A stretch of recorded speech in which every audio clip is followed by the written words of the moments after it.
So from a bring your own device perspective, we've taken this approach. When somebody comes to authenticate onto the network, this is what we need to know.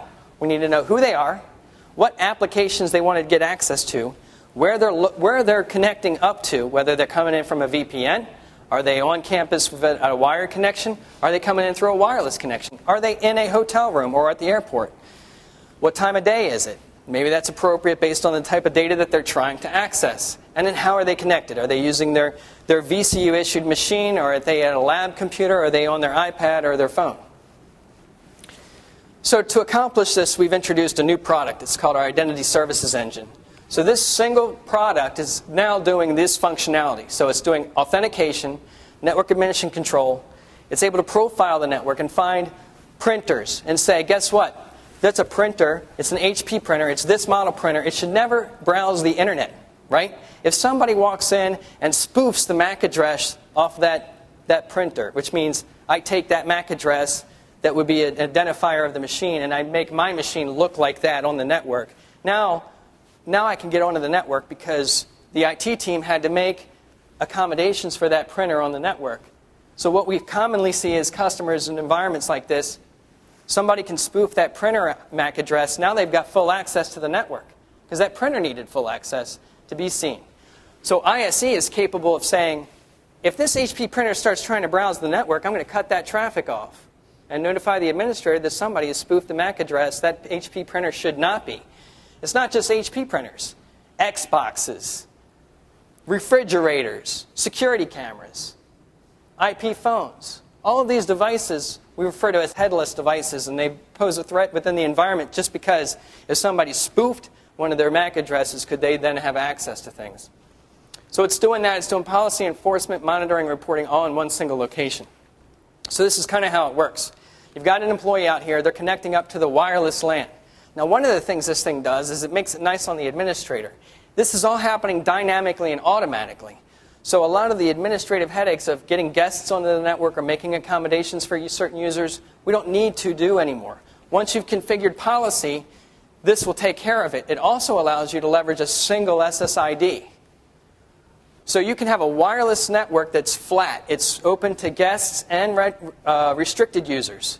What's going to happen is as all of our users are connecting up through the same SSID, the wireless LAN controller communicates with the ICE, the Identity Services Engine.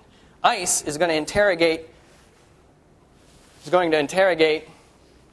yeah, there we go. It's going to interrogate that device, leveraging multiple protocols. Not just the MAC address, but it's also going to leverage HTTP and DNS to try to understand what type of device that is, what operating system it's running, and so forth. So we can distinguish between over 200 different devices within a profile. So we can say, that's a Motorola Droid. That's an iPhone 4. We can identify those devices down to that level. Once we've done that, now we can match a policy. Okay, so Dave Hagee is connected. He's connected on his iPhone. Or he's connected on his iPad and his VCU-issued laptop. ICE then tells the wireless controller, put his corporate laptop into a corporate VLAN, but put his personal iPad into the private VLAN. And that happens automatically and dynamically.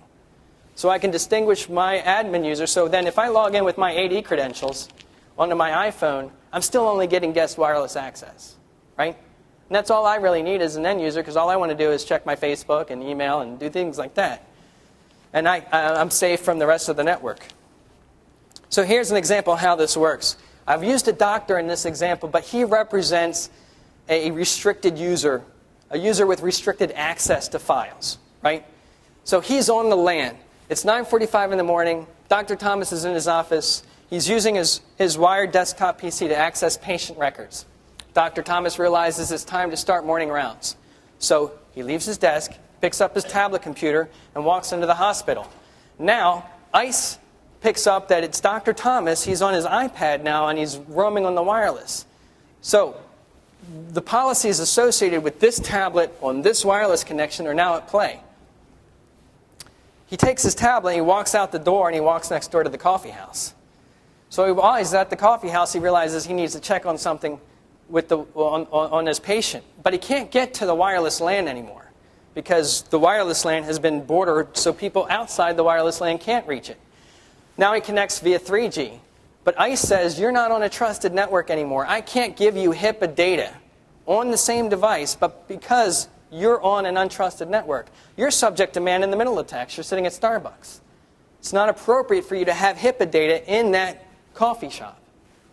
So no, you can't get access to your patient record. If you want patient record, you come back into the hospital. As soon as he walks back into the hospital, ICE picks him up, puts him back to where he needs to be, and gives him the data he needs to get access to. The same time he's doing his rounds, there's a guest in the hospital who's also on the wireless network. They're on the same SSID, but they're completely separated from each other. They came into the same SSID, but ICE identified them and distinguished between Dr. Thomas and the guest. The guest went to the guest access. Dr. Thomas stayed on the hospital's internal network. No user had to go out and program a port. Nobody had to do anything special. Now, one of these things that this system can do is with the guest access, you can delegate authority for authorizing guests access. So you could give a receptionist or a secretary or a host somewhere the ability to sign people on through the guest portal, set their time, when they're going to expire, and so forth for registered guests if you're going to do that type of thing. So any questions about that? So this solution then is in a position to secure your users as they come onto the network with any device, judging them based on this criteria: who they are, what they're trying to get access to, where they're accessing from, what time of day, and what device they're using to access. Once we identify that information, ICE tells the network, let them through to those internal resources. And oh, by the way, I'm also securing all of my headless devices to make sure that they're doing the jobs that they need to do. Well, that's my story. Thanks very much. Appreciate it. We're going to be around if anybody wants any more details about this solution. We'll be at the booth over there.